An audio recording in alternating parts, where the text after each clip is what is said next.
Hello, I'm Brandy Smith, a bariatric coordinator here at Saline Memorial Hospital.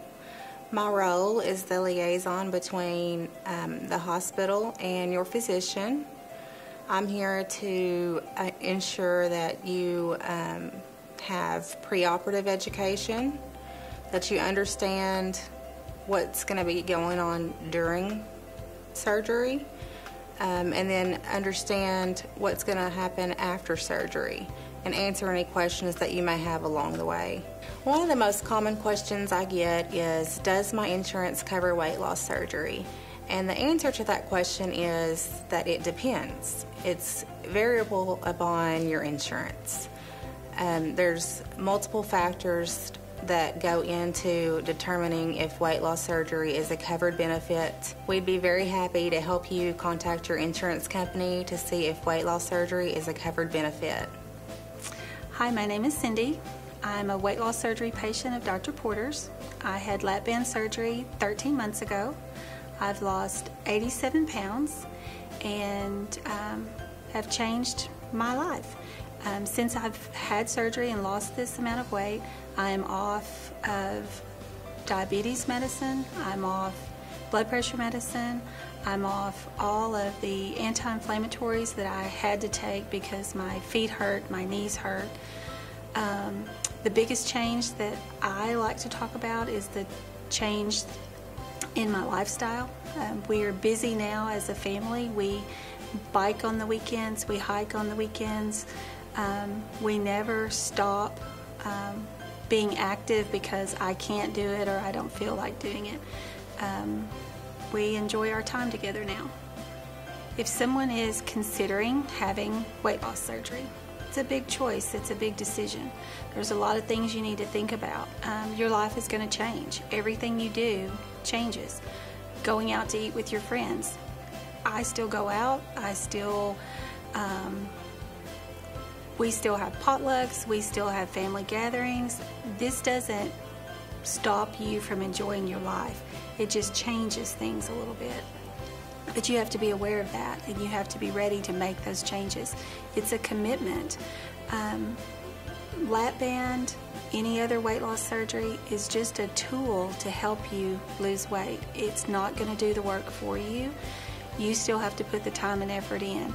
You're still going to be exercising. You're still going to be watching what you eat. You're still going to be drinking lots of water. What it does for you is it makes all those things easier. Where you might have failed before on your own, you have the support and you have the extra little something that you needed to get yourself there. That's what I needed. I'm Sarah McClafferty. I'm the outpatient dietitian here at Saline Memorial Hospital. I counsel with patients for non-surgical and surgical weight loss. The nutrition choices you make will determine your success following your procedure. When you come and talk with me, we'll talk about diet before surgery, your diet following surgery, as well as how to get in adequate protein, choosing nutrient-dense foods, and tips for eating and drinking following surgery. If you are considering surgery, remember, it's never too early to start making healthy lifestyle changes. I look forward to working with you on your journey to health. Hi, I'm Dr. Lewis Porter. I'm one of the bariatric surgeons at Saline Memorial Hospital. I've been involved in obesity surgery since 1999. I've been involved in surgery at Saline Memorial Hospital since 2008. We've recently established a bariatric program here at Saline Memorial Hospital. We feel that our bariatric program not only offers state-of-the-art surgical care, but also nutritional and supportive care as well. Here at Saline Memorial Hospital, we feel that to offer you the best care, we should take a team approach. That means that you are actively involved in your care from beginning to end. That being said, let's define obesity. Obesity has been defined many ways throughout history. One of the definitions of obesity is a greater than 200% of ideal body weight. Currently, we measure obesity by looking at a patient's body mass index, or BMI. An ideal BMI is 18 to 25. We know that a BMI of greater than 40 carries significant health risk as well as the risk of premature death. We know that obesity affects all organ systems. It doubles the incidence of hypertension, there's a 10% increase in cholesterol elevation, and it more than doubles the risk of coronary heart disease in the general population over 10 years. So where do you fit in? The recent data from the CDC shows that 2 out of 3 Americans are obese. Other organ systems affected by obesity include the pulmonary system, the endocrine system, the reproductive system. There's an increased risk of sleep apnea, diabetes mellitus, infertility, and the list goes on. There's even an increased risk of cancer associated with obesity. As we look at the trend of obesity in the United States, we understand that it has reached epidemic proportions. As we examine these trends, reaching from the mid-90s up into the 2000s, we note that not only is the incidence of obesity increasing in the United States, but the extent of obesity is dramatically increasing. As alluded to before, obesity does increase the mortality rate among the general population of men and women.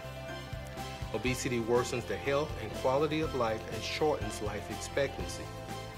A recent study concluded that obesity in adulthood is associated with a decrease in the life expectancy of about 7 years in both men and women. After smoking, obesity is the second leading preventable cause of death in the United States.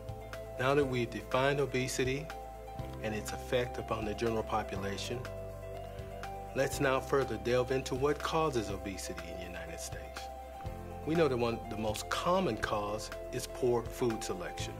Foods that are high in fat content, high in calories, and low in protein are very easy to obtain and are more affordable. It is very difficult to make healthy choices in our society. Because of our busy lifestyle in this society, it is very easy for us to skip meals. And due to the economic times, we all want a supersized meal. We want to get the most for our money. Most of these are high volume, high calorie meals. As in my case, eating meals late at night is very easy when we work till late hours of the evening.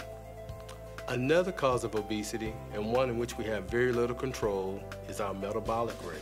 Again, this aspect of obesity is very difficult to control. Regular exercise and an overall healthy lifestyle is our best deterrent against a poor metabolic rate. So what are the treatment options for obesity? Let's consider medical versus surgical treatment of obesity.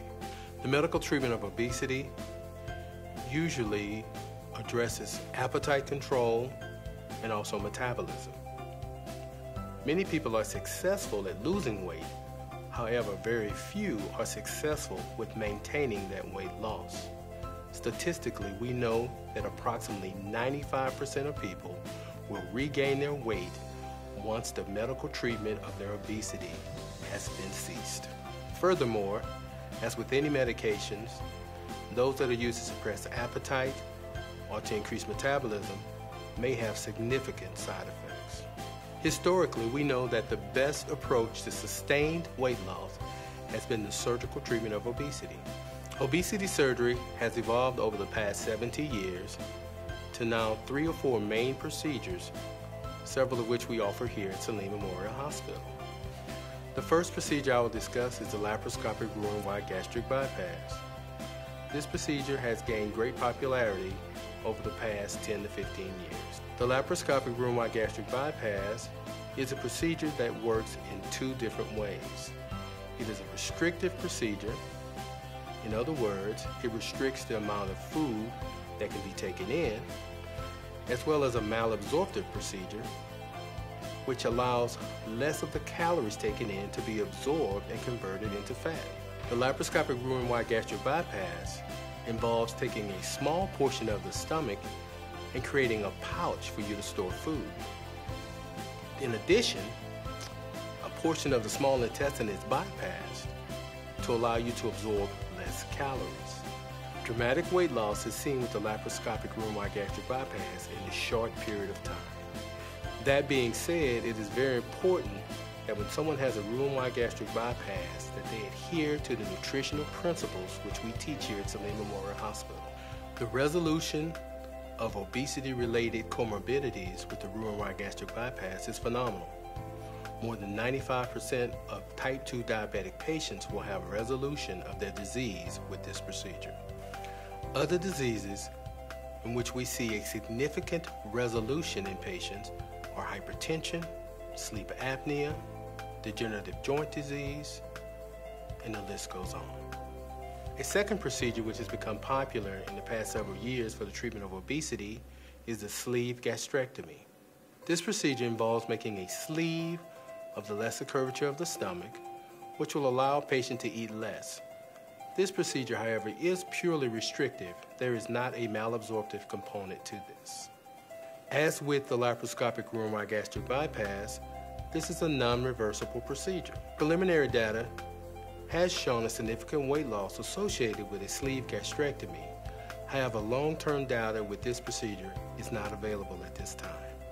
A third procedure, which we offer here at Saline Memorial Hospital, is the laparoscopic adjustable gastric band, or more commonly called the LAP band. This procedure was first FDA approved in 2001.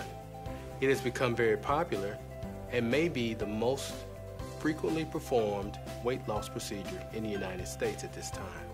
The LAP band is placed on the upper portion of the stomach, and by injecting saline through a elastic tube, the band is adjusted to allow the feeling of fullness and the desired weight loss in each individual patient. The LAP band is considered the least invasive of these procedures, and unlike the other two procedures that I discussed earlier, it is reversible. Weight loss with the LAP band is slow and steady and is considered a very healthy approach to regaining and maintaining an ideal body weight. All of the weight loss procedures described do have risk associated with them, but the LAP band has been shown to offer the least risk in most patients. All of these surgical procedures, especially the LAP band, require that the patient is committed to a strict nutritional program and continued follow-up with their surgeon and their primary care physician. There's significant risk associated with any surgical procedure, including weight loss procedures. Risks such as bleeding, infection, leakage occur rarely, but do occur in these operations. I'm Megan Deere. I came to Saline Memorial to have a lap band placed for my weight loss surgery. I chose Saline Memorial because of their great service, their caring physicians and nurses, and they're close to home. My mom and I have been a great support system. We had our surgeries about a week apart. We've supported each other throughout the whole thing. It's been really great to have somebody so close that understands what's going on and how you're feeling and your ups and downs. I have lost a total of 45 pounds since September, so that's about 7 months. I still have some more to go, but it's a great journey, and it teaches you a lot about yourself. Saline Memorial provides wonderful service. They're close to home. They really have a caring attitude. Everyone here takes great care of people. Patients are always first, and it's so wonderful to have something so close.